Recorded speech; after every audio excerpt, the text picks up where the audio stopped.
What's going on, Tight Nation? Thank you for tuning into the Two Tone Zone. I am your host, Mr. Two Tone, and as always, I'm in the building with D Weez. D Weez, say what up to Tight Nation, bro. What up? Let's go. Yeah, man. What it doing? How you been, man? What's going on with you? Man, trying to hang in there day by day, bro. You know what's going on. How you doing? Man, hey, man, I'm on my Bobby Brown, man. Every little step I take, man. You know what I'm saying? Bobby. I'm trying to make sure every little step I take is in preparation to make it the best moves, right? Yeah, Big Bobby. For sure, man. Hey, it's been a long time since we've been behind the camera. Man, because we've been waiting for this football, man. Right. Hey, man. It's the anticipation level has just been so high with me. The anxiety these past couple of nights. Yeah, man. It's kind of hard to put words on the emotion. The emotional roller coaster we go through as Titans fans, right? we're like 24 hours out. Right. Facts, man. Facts, man. Hey, but folks, thanks for tuning in. To bring the show back right and to do it the right way, we have a special guest coming on. Let's go. A good friend of ours, Mark, from Colorado, man. A huge Titans fan.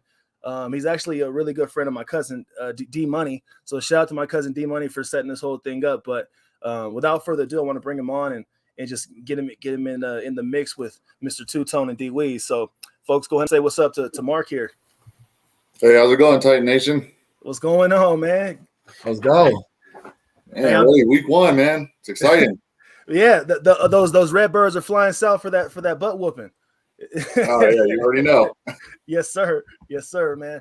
Hey, so Mark, real quick, we know how you became a Titans fan, but go ahead and tell the folks how you became a Titans fan. You know what? There's not really any long drawn out story to it. It just 12 years old, I didn't really have a team. They were headed to the Super Bowl that year, and it just kind of stuck. Loved the logo and Steve McNair and Eddie George, man. Those guys, they did their thing, and the rest was history after that. It really just kind of stuck when I was young and followed me all the way through now. So right. And so Mark, he feels the same way we do. Sometimes we feel like lone wolves in Colorado, being Tennessee Titans fans, man. So it's actually really good to know that we have some folks out there. Right. They're few and far between, but right. Apparently they're there. hey, as long as you rep the same gang, man, I don't care where you're from, right? Oh, It's international. It's right. international love, man. So we'll take it from coast to coast, city to city. It doesn't matter. Right. Absolutely. Yep. Hey, so we have the Arizona Cardinals, guys. We know that this team is no slouch. You know what I mean? They have a great coach in Cliff Kingsbury. They have one hell of a quarterback in Kyler Murray, and Kyler Murray has another weapon now. Actually, he has James Conner. I'm not saying that James Conner is a huge threat, but he can be used. He definitely knows how to run the football. Right. He has DeAndre Hopkins. Now they have AJ Green. So when I'm saying this to say that. So or saying that to say this. However you want to say it, vice versa. Which player on offense poses the biggest threat to you as a Titans fan? I'll start with Mark on that one. It's got to be Hopkins. I mean, he's unstoppable. He has been his whole career. And given that, the secondary is still a big question mark for Titans right now, it's going to be a big challenge, man. He's going to get his regardless. So you want to minimize that as much as you can and hopefully keep him out of the end zone. But he's definitely going to be the biggest threat. Yeah, man. D Hop, man. We're definitely familiar with D Hop. All those years, he's giving us headaches, giving us problems. So I can agree to that one. D Weez, what about with you? Oh man, what about Kyle Murray, man? Kyler Murray? Yeah, man, fire, bro. Hey, he's a great quarterback, man. Like this man is fire, bro. He's like a Russell Wilson, but wait, like when Russell Wilson was his age, I think he's way better than Russell Wilson at this age. He just don't have the tools around him to make it to the Super Bowl like that. But right. I think, man, Kyler Murray, man, fire, bro. Just straight. You got to watch out for him because he'll take off 15, 20. He can throw the ball 100 yards, it looks like. Right, man. He's like FedEx. He's like FedEx, man. He can do it on the ground and the air. Exactly. He don't stop working. Yeah. No, he doesn't. And if I had to say, man, I gotta fully agree with you, D Weez. Kyler Murray's the biggest threat to me.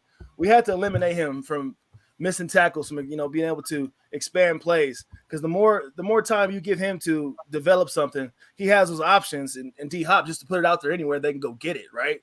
Right. And he has the ability to win games, to come back from being down from 7 to 10, 14-point deficits and come back and win games. He's done that in his short career.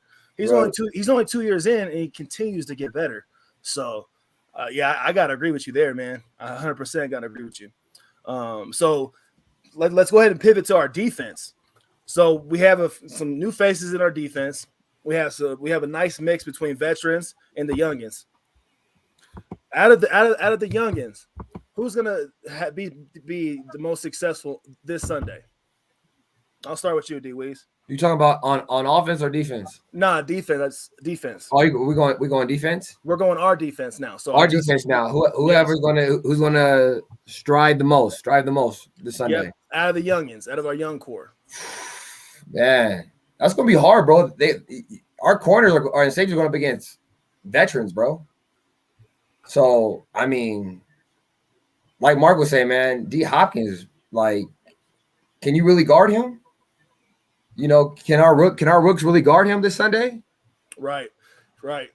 I mean, that's why that pressure up front for us, our front line, is going to have to put a bunch of pressure on Kyler Murray, because essentially he's the one that's getting the ball out there at D Hop. So that's where the biggest point of emphasis has to be. If I'm Shane Bowen, right? If I'm calling it that way, I'm looking out for number one. You know what I'm saying? So right. That's my mindset. But go ahead and finish what you're saying. I'm sorry, just to barge. No. I'm not tripping. I mean, I hope Molden has a good big game. You know what I mean? Like I hope that he was still the draft. Let's hope he comes out and play. Let's see what happens. I'm going with Molden. That's my guess. Yeah. Okay. I like that young fella. I like the energy he brings. Yeah. I like the way he approaches the game. He's coachable. Yeah. He's a humble cat, and he's a hard hitter. He's a heavy hitter. I like that. Yes. What about you, Mark? Oh man, Christian Fulton. Man, I'm excited to see him get a full camp this year. No Right. COVID stuff going on, and getting the chance to start and really have the coaching staff's confidence in him. My guess is he'll be matched up with Green most of the day. So I think it's going to be exciting to see what that looks like, and if he made any strides here in the offseason. Okay. Well, I mean, just from we all watch press conferences, and we were all keeping up with coaches and players are speaking very highly on Christian Fulton. Mm-hmm. They had nothing but great things to say about the energy he's brought this summer, the dedication to within his physical training. He's been into the book, right? And that's a huge piece of getting better as a young athlete. You have to be familiar with that playbook, right? And you have to wherever they put you, you have to win your match. Take that role with pride and with just with complete humility, and he's definitely going to show up and show out. I agree with that. I'm excited to see number 99, man. I'm excited to see him. There's going to be a lot. I mean, he's going to be pretty much used in the pass rush game, but his size and his ability, what he did in preseason, I feel like that was our steal of the draft. Elijah Molden definitely was a steal, but I feel like Rashad Weaver he came in with a lot of baggage and a lot of things are dying down with that. And, so whatever legal issues he was having, it seems like it's being just taken. It's behind him now. So I'm excited to see what he's going to do in our pass rush game, man. He definitely gets right.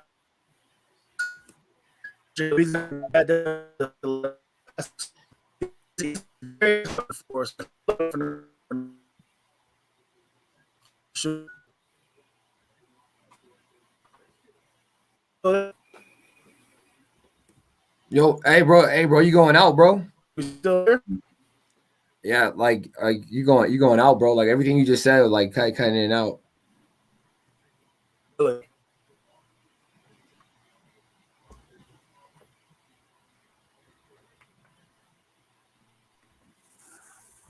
His connection is your connection might be going off, bro.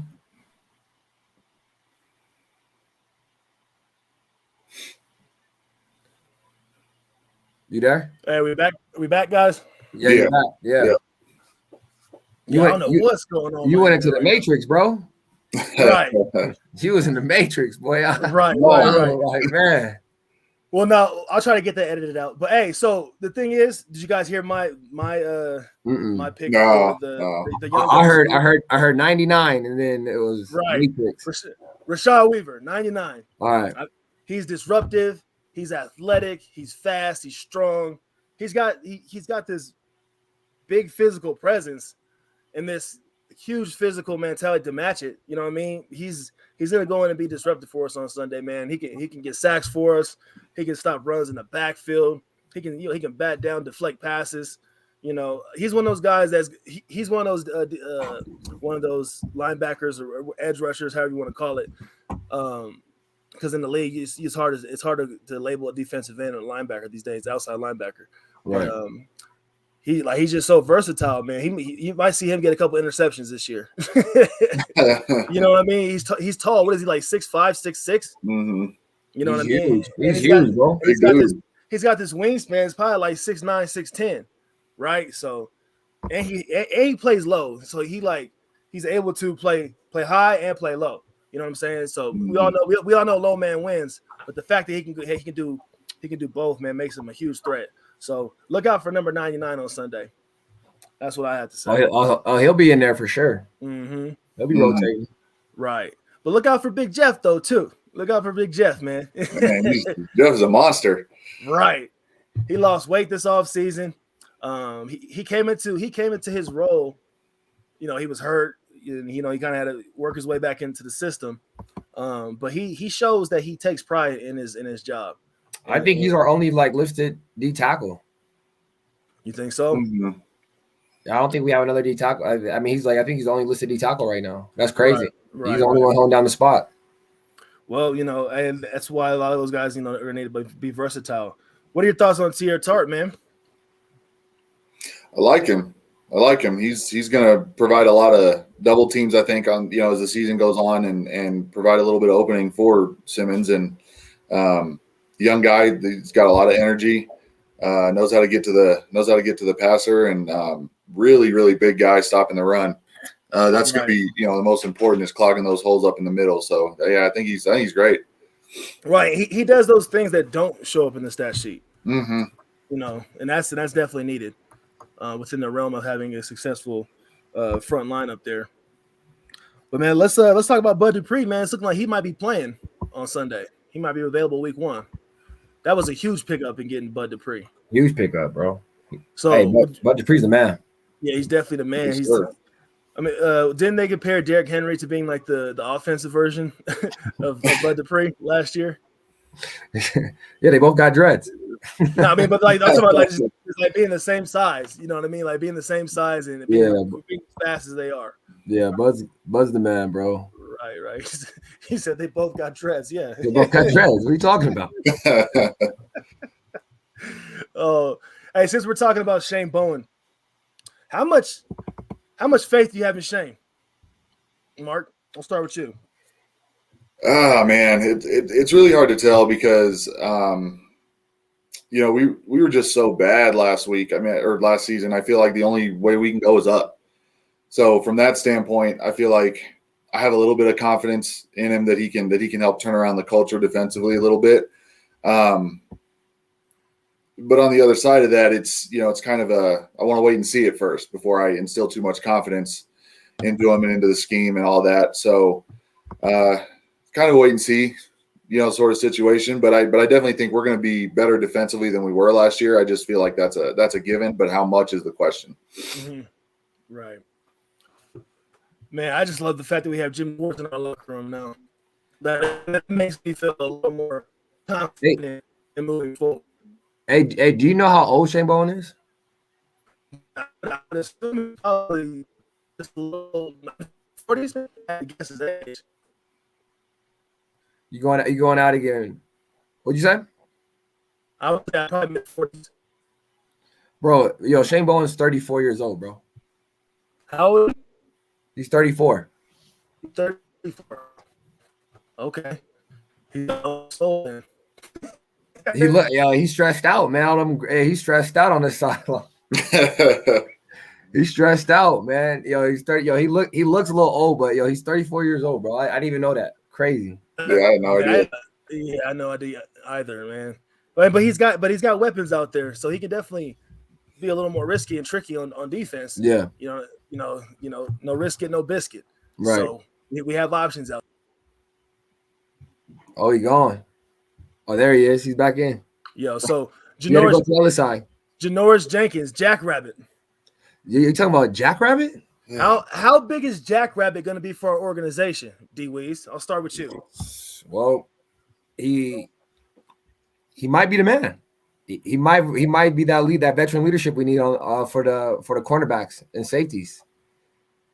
He is. He's gonna be the man. Jackrabbit Jenkins. Right.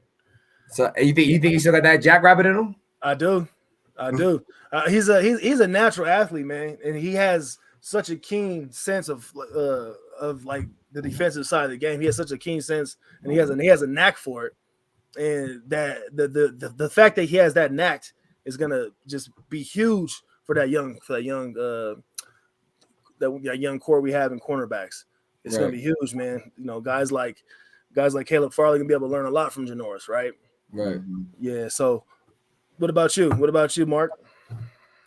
You know what? For me, jury's still out a little bit. I like his energy, but the guy's in 33 years old now, and he's kind of getting up there. And he's going to have to be the number one guy for a little while. So he's going to be matched up against the Hopkins of the world and guys like that. So I'm excited about his leadership presence and all the things, like you said, he brings to the table for the young guys. And I think if done right, he can be a big asset for us. Mm-hmm. If done right, for sure. He had some good years. He had some good years in New Orleans. So hopefully some of that can transfer over to our locker room. And I hope he can just be in full sync with these young cats, man, because they're gonna look to him. So and I know he relishes that. He's gonna embrace that full-heartedly and make sure these guys are getting the right information. He's passing on the right knowledge down to them. I'm glad that we got rid of Malcolm Butler. I'm glad we got rid of Malcolm Butler because I just feel like he was poor energy, like negative energy for the locker room. I don't know that for a fact, but that's what I feel like. And then the respect level for the coaching staff last year, I just felt wasn't there, and I feel like he may have been part of that culture. So I'm glad he's out of there, and I'm glad we brought some new energy in with Janoris Jackrabbit Jenkins, man. So I just mentioned Caleb Farley. Do you think we're going to see Caleb Farley tomorrow in Week 1? Yeah, I think we will. I think he'll be on a pitch count, so to speak. I don't think he's going to play a whole lot, but I think he's going to get out there, get his feet wet a little bit. I don't think they're going to do too much with him.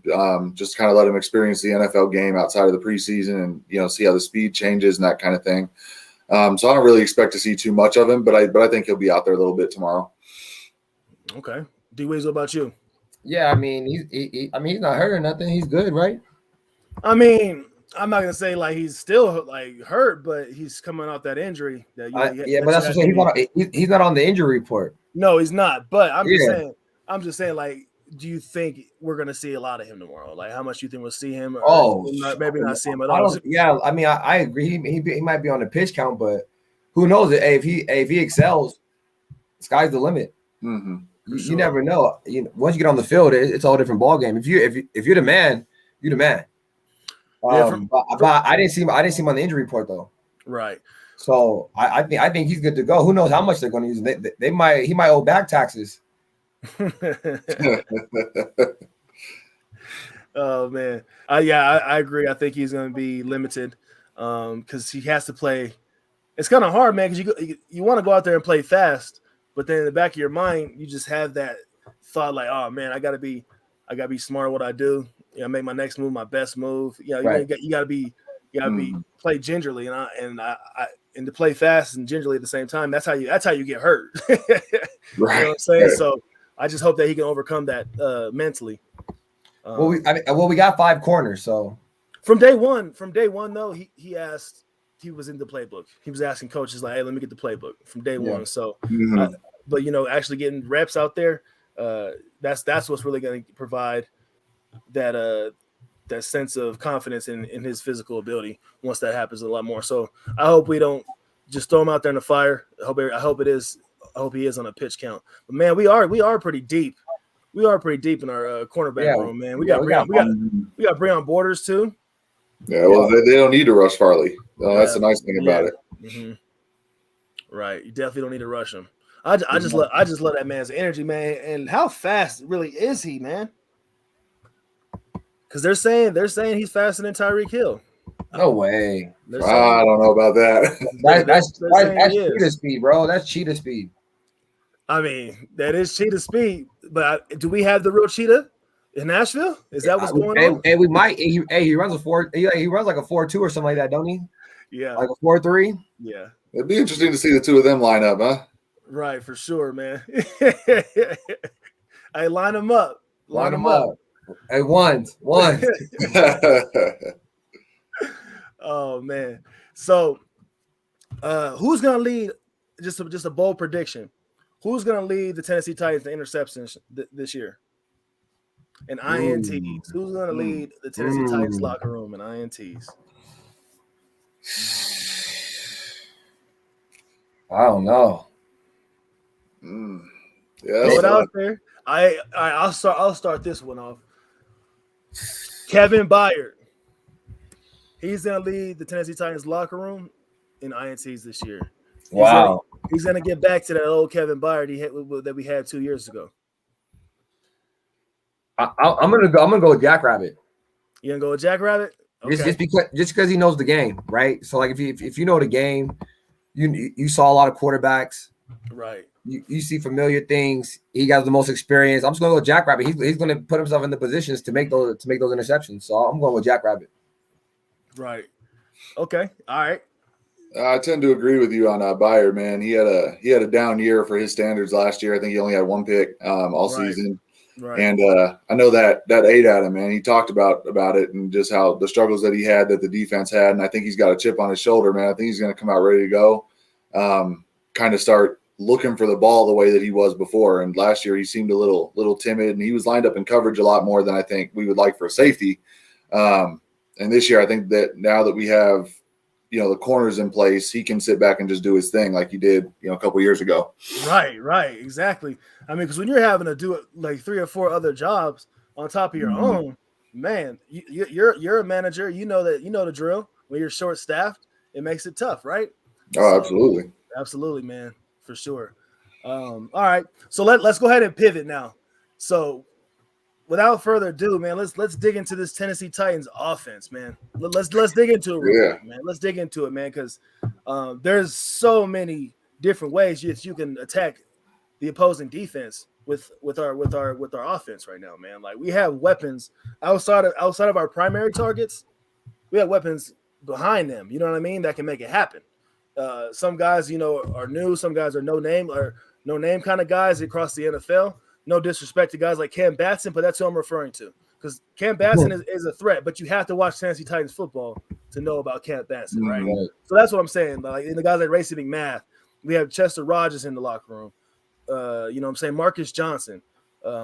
Just those kind of guys. Anthony Firkser is not getting a whole lot of respect throughout the league as being a primary target at tight end. But let's just talk about it, man. Let's go ahead and start with Tannehill. D Weez. Man, what's up with Tannehill, man? Is he still being shunned across the league and disrespected? I think they say he's like a top 10 quarterback now. Yeah, he's number 9 right now. So I think the respect. I think what's his peak? Can he be a top 5 quarterback in the league? Yeah. I mean, honestly, you could argue that now that he's top 5. You can argue that now. Exactly. So if he's top 10 right now, top 5 is right there. And Tannehill came out of nowhere. Like, when we got Tannehill at first, I thought the dude was washed up. Coming from the Dolphins, I'm like, bro, like, why are we getting Tannehill? Let's go get somebody else.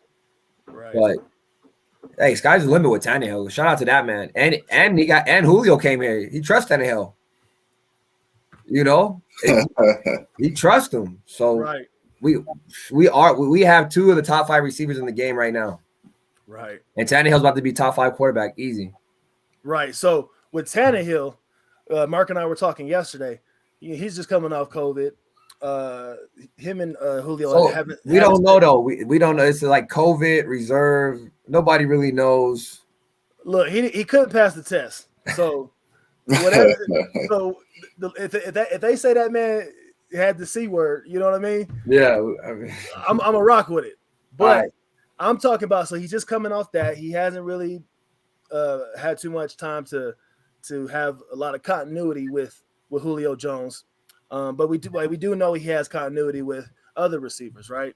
Like his other receiver, his number one option, AJ Brown. Yeah, he has that continuity, but is he going to be able to gel with Julio right out the gate? I don't think Julio is going to get more than 5 targets tomorrow. really? Yeah, I mean, AJ's going to get like 5 targets tomorrow. Julio might get more than that. Well, nah, man, you got to spread that ball around, dude. I think Julio might get at least 10 tomorrow, bro. They're going to be worried about AJ, Bruh. All right, I'm not going to disagree with that, but I'm looking at it from the standpoint where I'm still running my offense through Deuce back there, El Tractocito. You see what I'm saying? So I want to spread the football around, but I want to move the football first, because if we're opening up the run game, that's going to open up the pass game. So I mean, that's where you want to start. But I don't think Julio's going to get more than 5 targets. Maybe AJ might get more than 5 tomorrow. the Cardinals' offense is going to be off the field so quick that ball's going to be going out. So you're predicting our defense is just going to be that Cardinals' offense is going to be off the field quick. Okay. Hey, I like the prediction. I would love to see Murray starts so slow. It takes him forever to get into the mix. Yeah, but he can finish though, man. That man can finish. He's only getting better. He can finish. But now let's go back to Tannehill though. He has options. So I don't feel that he's going to be trying to chuck the ball to AJ and Julio like that. You know what I mean? They're going to be open though. They're going to be open, but but they're not going to be open unless Derrick Henry opens it up to, our offense with the run game. That's where it starts. Right. I mean, Kansas City can't run either, and they got receivers open all day long. So I mean, it can happen. It can absolutely happen. They have a good offensive line too. Everybody's sleeping on Josh Reynolds. That man's about to tear that slot up for us, man. He's a sleeper. Yeah, I'm not sleeping on Josh Reynolds. That's what I'm saying, bro. They can't. There's gonna be no way that we're not gonna have. I mean, Tannehill might have 400 passing yards tomorrow. Yeah, I think you don't bring in a Julio Jones to not use him. I mean, right out of the gate, I think you're going to make a statement. I think you're going to show the rest of the league this is what we brought him in for. I think they're going to sling the ball all over the field tomorrow. And Derrick Henry traditionally starts slow anyway. We've seen it. His first month of the year has always been slow. In fact, funny stat, he hasn't had a rush of over 25 yards in the first month of the season in his career. Wow. So that's just Derrick Henry for whatever reason. He gets stronger as the season goes on. Right. And so I think with that knowledge, throw the ball. Why not? You brought Julio in. You brought Reynolds in. You mentioned Ferkser too, who I think is getting no respect around the league. Right. And I think he's going to be a big weapon for Tannehill, especially in the red zone. So I see no reason not to throw it 40 times tomorrow if that's what it takes. I just know that's not Tannehill's forte. That's not his cup of tea. If he gets outside of 30, it's not 30 passes for him. That's not his game. That's not where he's successful at. So I'm trying to make Tannehill comfortable in his realm. You know what I mean? I don't want him to get outside of his comfort zone. And then the reason why I really think that Julio and AJ don't really need to get that many targets is because they can get over 100 yards or maybe a touchdown or two with just those five targets. These guys are playmakers. They're explosive. You know what I mean? So you really don't have to throw the ball to them that much for them to be a factor in your offense. So, I mean, hey, everybody's entitled to their own opinion. I respect what you guys say. And, I'm a Titans fan, so however they got to do it, let's do it. Mm-hmm. Let's make it happen. And if I'm wrong, I'm going to come back and say, hey, y'all were right. We should have threw the ball 40 times. But, hey, the thing is, we have those type of receivers that Tannehill can get 400 yards with getting 30 attempts or less. You know what I mean? So I just love the fact that we have that luxury in having Derrick Henry in the backfield, and to mention that we got Mekhi Sargent now too. I loved what he did in the preseason. He Right. tore it up, man. Number 38 Yeah, tore great. it up. Hey, the nickname 38 special out there. That man's nice. You know, I love the way he approaches the game. He plays fast, but he also has great vision and awareness coming out that backfield because he's a patient runner. But he sees it and he hits it though. You know what I mean? He's not rushing it. He's not overdoing it. He's just waiting for it to come to him, and boom, he's like a shot out of a cannon, man. So that's our 38 special right there. He might be a secret weapon for us, low key, definitely. Jeremy McNichols, should he add? Do you agree that we picked him up, that we kept him on the team, that he's part of the 53-man roster? Yeah, absolutely. Yeah, 100%. I know you like Blazing Game, but I like McNichols as Henry's backup.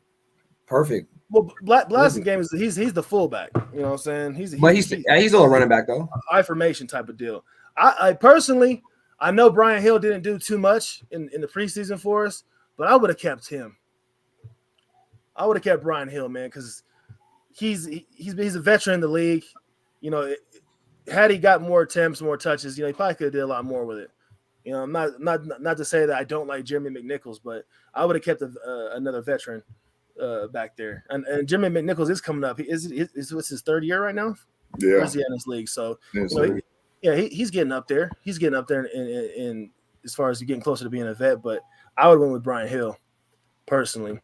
I like McNichols as the third down back. I think he can excel back there in those types of situations where Henry really can't. Henry's not going to catch a lot of passes, or he doesn't block. He's not a pass blocker at all. Right. So McNichols will kind of step in and fill that role at least. I can agree. I think that's where he'll be good.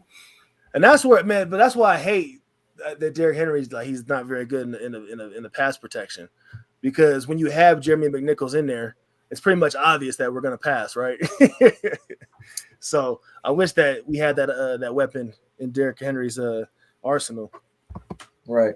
You know what I'm saying? But anyway, let's talk about Anthony Firkser and Jeff Swaim, our tight ends by committee. Yeah. We just talked about Firkser not getting the respect around the league. Okay. I saw that, like, I know you guys play fantasy and stuff. Yeah. He was the number 3 tight end on Good Morning Football's list to sit him and not to start him on fantasy. So he's not even getting love in the fantasy world, man. So, but we know as Titans fans that you have to watch Tennessee Titans football to know who Anthony Firkser really is, and we know that he has the potential to be our third down technician, and we know that he can catch the ball, and he's got some pretty good speed to him as well. Mm-hmm. He can make a couple guys miss. So I'm excited to see him. Jeff Swaim. What are your thoughts on Jeff Swaim? Should we got rid of him and kept Luke Stalker, or y'all like Jeff Swaim? Swaim's going to be more of the run blocker. I mean, he's Firkser is not your run blocking tight end. I mean, he's your pass catcher. Swaim on the other side of that, he can be the guy to open up some of those holes a little bit, I think. He's not going to be a huge target in the passing game. I mean, he can catch his passes, but that's not his primary goal. So, really, if he opens up holes for Henry, I'm all for keeping him. Right. Definitely. Would you have kept Swaim or Luke Stalker, or gone with Luke Stalker if you had the choice? If you were John Robinson, Swaim. I'm fine with Swaim. Yeah, I'm fine with Swaim. He'll get the job done for sure. I don't know. I liked Luke Stalker, man. I liked him. I mean, maybe his best years are behind him. Who knows? D Weez, what about you, man? How are you using Firkser if you're Todd Downing? He's my go-to catch tight end. When we need a pass play, he's out there too. He's a threat too. That man he's fast too, low key. Yeah, he got some speed. He got speed. He got speed. He's not as big as other tight ends, but he's fast. So I'll take him all day. I mean, he showed us that breakout speed last year. He had like a couple 20 plus yard catches. Yeah, I think he had like 140 plus yard catch too. Mm-hmm. So I'll take him. But Lee Swaim for when Henry's in there. Get them big boys out there. Right. Yeah, put some size out there on the field. Mm-hmm. Man, dude, and just talking about size, man. Let's talk about Julio. Let's talk about Julio being able to play big and small at the same time. Let's talk about it, man. Man, how much of it is a blessing to have that man on our team, dude? Who knew Julio Jones would have been a Tennessee Titan? Right. Who knew? Who knew? Mm-hmm. You know, so let's talk about him, man. Let's talk about the window that he has right now. We know that he's 32. If we don't just say if we don't win the Super Bowl this year, like how big is his window with us as a Titan, and then for us to win a Super Bowl with having him as a Tennessee Titan in our organization? D Weez? I'll give him. If we don't win, if we got 3 years, I think we got a good 3 years out of him. I think if we get 3 years out of him, or maybe even 2, if we don't win this year, maybe next year. Yeah. But he brings a lot to the table. He's definitely a piece that we didn't have last year. I mean, last year, where was Corey Davis at? Corey Davis was there, but when we needed him to show up, he was gone. That's what I mean. That's what I mean. We have a player that's guaranteed to show up every Sunday. If the ball is thrown to him, that man, it's a 90% chance he's going to catch that ball. Right. Oh, definitely. He don't drop catches, man. He definitely doesn't. And just to kind of revert back to what we were talking about using AJ Brown and Julio Jones and them getting a bunch of targets. It's going to be based upon the matchups, who we're playing that Sunday or that Monday, that Thursday, whatever. Right. You know what I mean? It's going to be based upon who we're playing, based upon the matchups. So I would say our window with Julio is 2 years. Yeah. I would agree with that. I would say 2. And I would not be surprised if homeboy goes back to Atlanta and retires there. Oh, there's some bad blood there now, man. It got kind of personal for a minute. It's going to take some time, I think. Yeah, but I think he might take his victory lap tour with Atlanta, man, because at the end of the day, like he even said in his press conferences, man, he has so much respect for that organization, regardless of bad blood or what. Like that's the team. That's the team that changed your life, man, your family's life. You see what I'm saying? So, and especially if the bag is right too. He might go down there and retire. What about you, Mark? What's our window? I would say it's 2 years. My only concern with Julio is that one of the big reasons he got traded in the first place was obviously a contract dispute. He wanted to have another extension and be paid as one of the top guys again. If he pops off this year and we don't win a Super Bowl, my concern is he going to want that big contract here? And then, are we willing to pay it? In which case it, might only be this year. So, but assuming everything is status quo, I think it's 2 years. 2 years, yeah. About 2 years, yeah. Yes, sir. Yes, sir.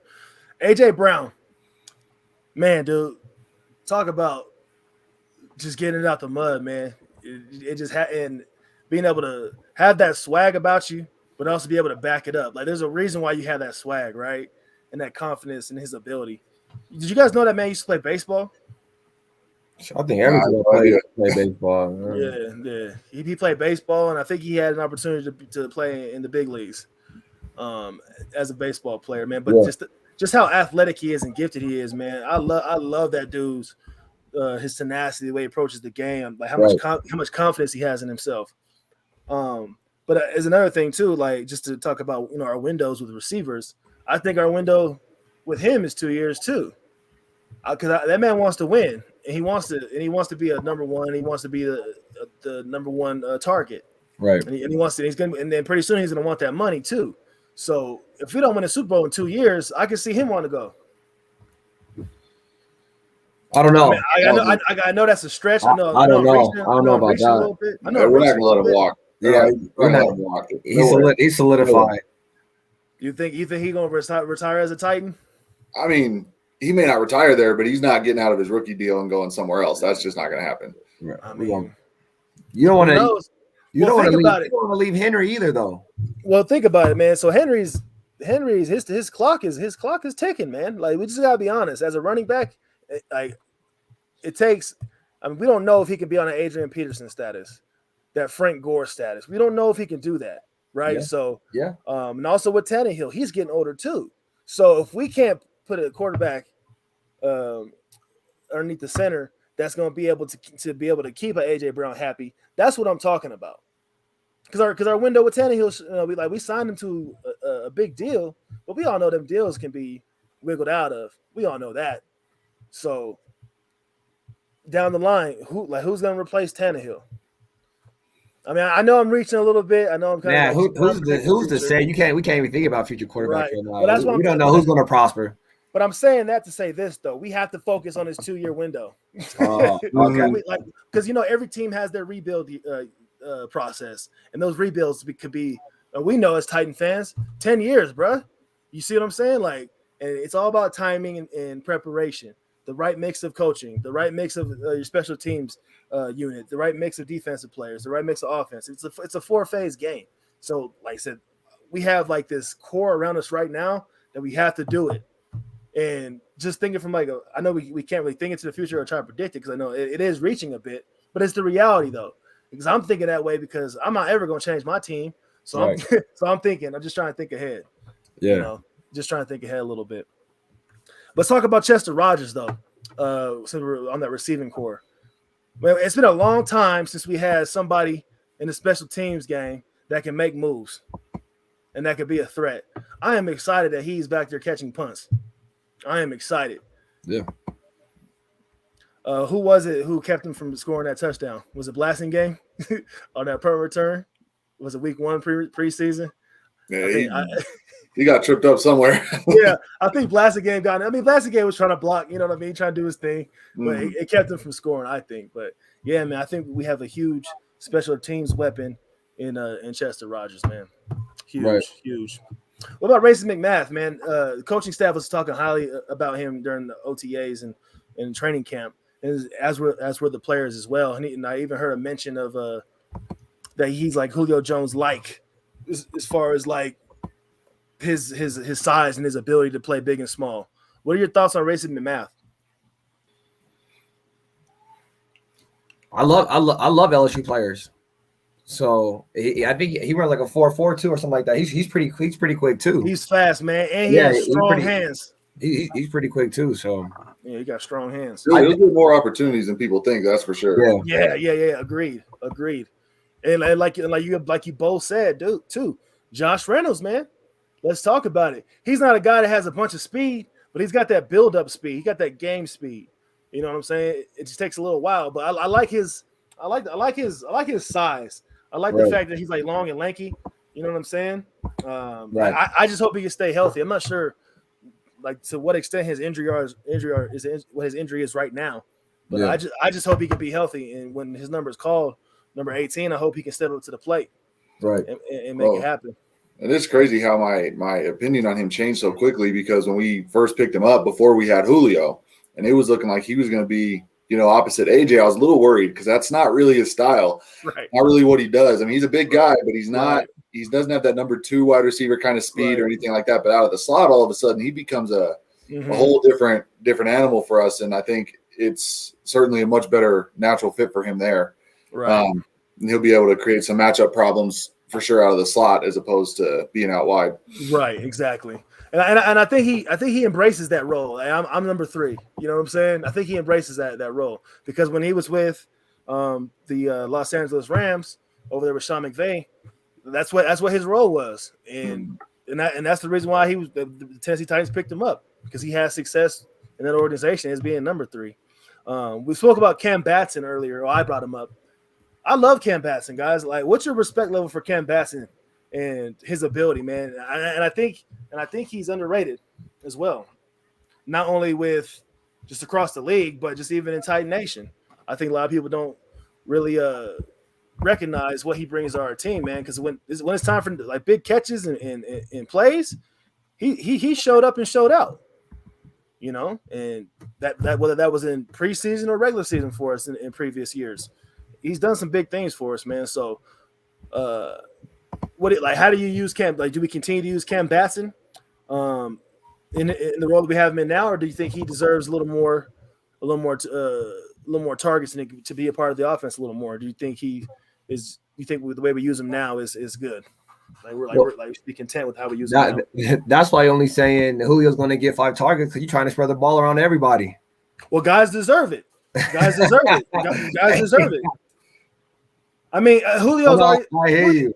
Only thing that Julio wants, and why I love, like, I think where his mindset's at right now, he wants a Super Bowl. He wants to win. Like, yeah, he wants to get the bag, but he wants to win too.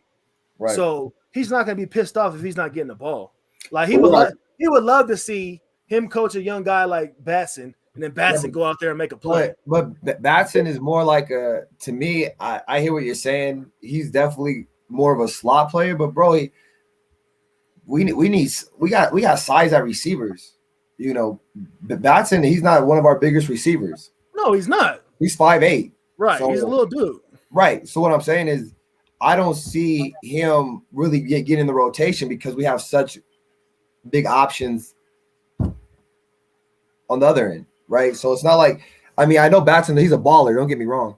But he works hard. He's a baller. Let's talk about this, though. Let's talk about this. Let me say this. And I know we all can agree. D Weez, we've talked about in past seasons how predictable the Titans are. Right? We talked about that. So yeah, so it's chess, right? So you got to throw in some unpredictable stuff. You can't just go out there and be vanilla. You know, oh, I got size. Let's use my size. Okay. Pretty soon, defenses can plan and prepare around that. You know what I mean? But we have players that you can't defend.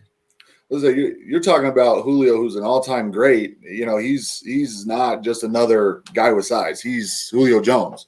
There's a big difference with guys like Julio and you know other big receivers around the league that don't really use that size in the same way. I mean, Julio's a perfect combination of size and speed. You can't defend him. They're undefendable. You cannot. Yes, we were predictable last year. But Julio's that missing piece that's going to make us unpredictable. Let's talk about the Super Bowl, New England Patriots versus the Atlanta Falcons, right? Let's talk about that. How predictable was it at that point to stop Julio Jones? Because that's all you had. That I'm not even want to talk about that Super Bowl, bro. 28-3. I mean, they had the game. It had nothing to do with Julio. They had, bro. Let him down. Bro. Who's our boy out in who's the offensive coordinator? Who's the offensive coordinator now? Pull up Julio's numbers from the Super Bowl if y'all can. Bro, it doesn't, bro. That was poor. Poor game management. That had nothing to do with Julio. All I'm saying is, bro, you can't just be vanilla. You can't. I'm not saying give this man Batson. I'm not saying start this man. I'm saying use this man a little more. But you just don't throw the ball when you're up by so many. Like that's why we like talk about the Super Bowl. The Super Bowl is just poorly managed. It's like a Madden game. You know, they let their homie come back and win the game, bro. They tied it up, bro. It was 28-3. That was just poor, bro. Julio was the man that game. Julio probably could have won MVP. Well, he had that catch late in the game on the sideline, that impossible catch. And they just mismanaged it from there. It was, it was crazy. They were in field goal range at that point. They should have won the game. All I'm saying is, guys, we got to use options. I'm not saying that Cam Batson needs to get more targets. I'm just saying we got to play chess. Yes. We can't be vanilla. We have to open things up. But when you got AJ Brown and Julio, and Henry in the backfield, who knows what play we're going to run? The teams are going to be dropping back. We're good. Well, and that's the thing. Right there, it's already unpredictable. I wouldn't really worry about being vanilla a whole lot from that standpoint. You don't know, we're going to run, we're going to pass. You can't stack the box anymore, not consistently. You can't double team on the outside because you're going to leave somebody single coverage. So it's going to be a pretty unpredictable offense, I think. But this is barring that everybody stays healthy. This is like, that's what I'm saying, guys. Like, we have to, we're talking in a perfect world, in a perfect season as Titan fans, how we would like to see it. But we all know that things don't go our way. You know what I'm saying? So I'm just talking about being prepared to make the adjustment. Because that's what the league is about, making adjustments and adapting. Well, I don't think Cam Batson is going to have over 400 yards this year in receiving. I just want to give the managers respect. That's all I'm saying. He's a baller. Oh yeah, no, I'll give him respect. We're just deep at receiver, and he's probably going to be the odd man out in the rotation. Gentlemen, that's all I'm saying. I'm just saying, give that man his credit. That's all I'm saying. He gets all the credit in the world. Yeah, I respect him. Yeah. He's a baller. And he's going to help out on special teams. So I just don't, like Mark said, I just don't see him in the rotation. He's not going to be, we're stacked. We're good. Barring that everybody stays healthy, guys. Yeah, knock on wood. But you can't think about injuries until they happen, really. Well, but from a general manager standpoint, that's why they have practice squad guys. That's why they, I'm just thinking from like an organizational standpoint. Even if Dez comes up from the practice squad, he'll be before Batson. If something were to happen. I don't know about that. Maybe. I'm telling you, Dez is a baller, man. Dez, he got them preseason butterfingers. He got them butterfingers. He got them butter. He too much popcorn. Hey, he's gonna be like, you know what? This practice squad money ain't big boy money. He's gonna be like, nah. These guys is balling. I need to start balling. He's perfect for it. So D Weez, you and I did a show not a while ago about top 5 receivers. The 5 receivers we was gonna go with. I put Dez in there. I did too. So we were both wrong in that regard. You know what I'm saying? But I got it. But based on what we've seen and how the coaches are talking about this man, they're saying Buddy's not ready, bro. That's what. But they're saying he's not ready here. You know what I'm saying? Nobody's perfect. Cam is right here. I'm just saying. Look, nobody's guys, perfect. we can divert from that conversation from that topic. But I wasn't trying to say that Cam Batson needs to be, over Julio Jones and AJ Brown. I'm just saying, like, he's an asset to our team, and I just wanted to give that man his credit. So if Cam Batson, you're watching, homie, I'm rocking with you. These guys aren't. I say he's a baller. I see where your mind was going when you said Julio only getting 5 targets. That's why I was like 5 targets, bro. Like, I'm telling you, bro. Like, I mean, AJ Brown has had games where he's got that, and the man balled out, and he's had 2 back-to-back 1,000-yard seasons just because of his playmaking ability. So, like, Jones is already an established Hall of Famer. His man's not gonna be like. Why is everybody acting like Julio's like an old head that can't play no more? I didn't say he couldn't, bro. I'm just saying he's taking a different role in his career. He wants a Super Bowl now, so he's gonna do what he has to do to get the Super Bowl. Yeah, but I don't think we get to the Super Bowl unless we utilize him the way that he will. But it's all based upon who we're playing that Sunday. That's that Monday, that Thursday. It's all based upon the matchup. I hear you. Right. Yeah, so, I love energy though. I love energy. Hey, so let's talk about the Arizona defense real quick because they have a pretty solid defense, man. And I'll start this one off. I'm really concerned about Budda Baker. He seems to be in on every single play when he's in.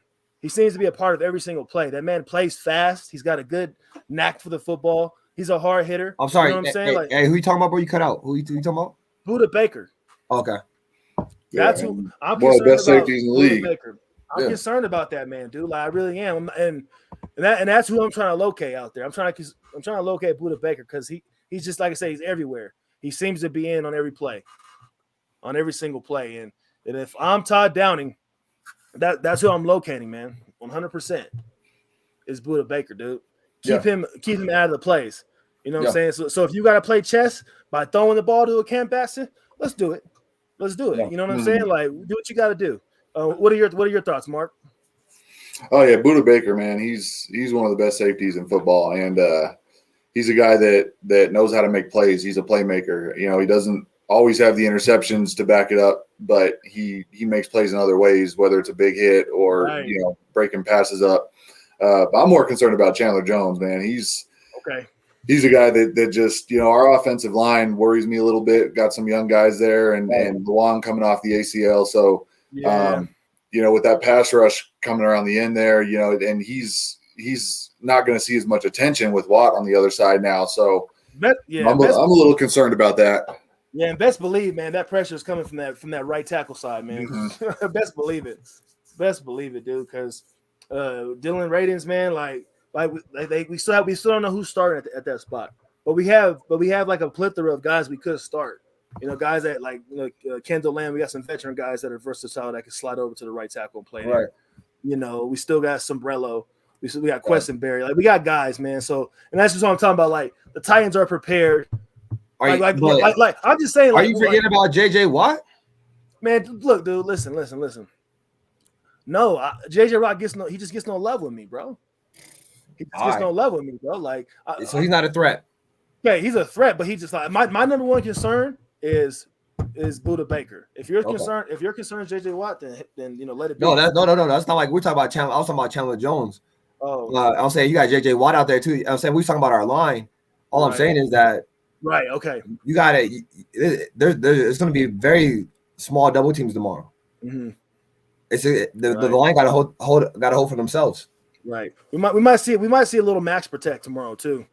To I be just think if the honest, Cardinals defense is going to be successful, Yeah. it's going to come from that pass rush. They're Yeah. going to get some pressure there, and that's where I think we're going to struggle. If we struggle somewhere tomorrow, is that pass rush. So hopefully Henry can keep it grounded a bit. But Chandler Jones, man, he worries me every time we play. Right. Yeah, I mean, with Derrick Henry, I'm with you, man. He does start slow. Historically, he does start slow. So I'm not expecting this man to go out there and just have a 150-yard game, 200 yards, but he's got to be somewhat successful on the ground to open it up for us. Right. You know what I'm saying? So it's going to start with El Tractocito back there, man. That's where it's going to start. So who's your biggest threat? Weez, is it JJ Watt? No. It's Chandler. I agree with Mark. It's Chandler. I was just going off the fact that we got to worry about Chandler Jones, but we also have to worry about JJ Watt too. Just don't sleep on JJ Watt. Man, what are your thoughts on Zaven Collins, man? I like Zaven Collins, dude. I like his game. I like the way he approaches the game at that linebacker role. Yeah. He's also somebody to keep your eye on too. So yeah, we got to be prepared. I was a little upset when Butler retired because I was hoping we got a chance to play against him. Right, exactly. Yeah. Because you know, that would be nice. You know, man, nice. You know he was gonna be yapping out there, man. You know he was gonna be out there yapping and trying to get things stirred up, man. So that would have been nice to see. It would have been a nice little competition out there to see that happen, man. But shout out to Malcolm Butler, man. Like he had a solid career. He's got some Super Bowls, man. He's established, man. He did what he had. He did what he had to do as an NFL player. So, salute to that, man. I just thought that he was just toxic to our locker room, just from the outside looking in. So let's talk about predictions for tomorrow, guys, because we're getting ready to wrap things up here. We're just a little short of an hour. So, what are your predictions for tomorrow, man? So I know we're all predicting the Tennessee Titans to win this ball game, but if you had to put a price in the ticket or a score on it, what would you do it? How would you score the game? We'll start with D Weez. Titans 24, Cardinals 20. Okay. Yep. What about you, Mr. Mark? Titans 38, Cardinals 30. Oh, okay. You talking about they just put the nail in the coffin right there. They're gonna come out swinging. Okay, I got you. 31-27, Titans. That's my prediction for tomorrow's game, man. So I got it written down here. Hey, Mark, man, what are your thoughts on coming on for a post game? Yeah, man, let's do it. Okay, man. Well, yeah, I think that'd be fun, man. I think that'd be a good time. I can't tell you how much we appreciate you coming on to the show, Mark. Yes, man. Sir. Thank you so much, bro. We appreciate it, man. I appreciate you guys having me on, man. It was a good time. Your knowledge and opinion, man. Oh, man, it was bar none, dude. I know you love the Tennessee Titans just as much as we do, man. So it's always good to interact with somebody who's as part of Titan Gang or Don't Bang. You know. Yeah, absolutely, man. When you find Titans fans out here, stick with them. Let's go. That's right. Stick with them, man. Representing that two-tone blue. So, hey, folks, thanks again for tuning in. If you haven't subscribed to the show already, please subscribe. Share the video. Hit that like button. We appreciate you guys tuning in. If you guys have any topics that you guys want us to talk about, just go ahead and leave it in the comment section, and we'll definitely read those comments. And if it's appropriate, we'll talk about it on the show. But I hope you guys have a good rest of your day. Tighten up. Make sure you tell the ops to tighten up as well. And if there's a problem, then solve it. I'm just kidding. Hey, man, let's take care of these. Let's take care of these Redbirds tomorrow, y'all. Yes, sir. Redbirds, let's go. Yes, sir. All right, gentlemen. I'm gonna holler at y'all. All right, brother. Yeah. Yes, sir. Yep.